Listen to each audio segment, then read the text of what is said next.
మరి దేవుని వాక్యం సెలవిస్తూ ఉంది.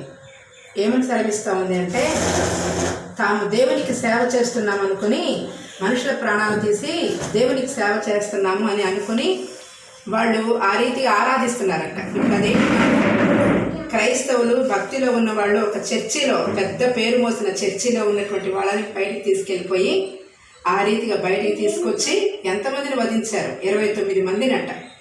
కాబట్టి ఆ రీతిగా మారణకాండ జరుగుతూ ఉంది. ఎవరికి?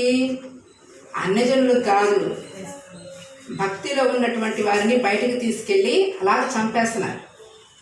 అయితే మరి వారు దేవుని కాపుదల లేకన, వారు భక్తిలో లేకన, మరి యెహోవా యందు భయభక్తులు గల వారి చుట్టూ ఆయన దూత కావలియుండును, వారిని రక్షించునన్నటువంటి వాగ్దానం ఏమైంది? చర్చికి వెళ్తున్నారు, పాపం చర్చిలో కూర్చున్నారు చక్కగా ఆరాధిస్తా.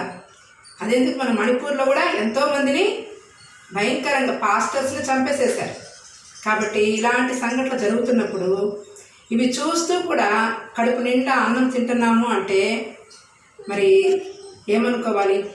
తింటున్నాం, మనకున్న క్షేమాన్ని బట్టి మనం ఏం చేయాలి అంటే, ఎంతగా ఇందాకన్నా చెప్పాడు కదా, ఆలయంలోకి వచ్చి ఎంతగా నీవు దేవుని కృపను ధ్యానిస్తే, అయ్యా ఇంతవరకు ఒకవేళ ఇక్కడ ఈ సేవకురాలు ఇక్కడ లేకపోయినా బయట పరిచర్యకి వెళ్ళినా కానీ ఈ ఆలయంలో కూర్చొని ఏం చేయాలి? దేవుడికి ఒక చిన్న ఆలయాన్ని దగ్గరలో ఉంచినప్పుడు ఆలయాన్ని మనం ఎన్నడూ కూడా నిర్లక్ష్యం చేయకూడదు.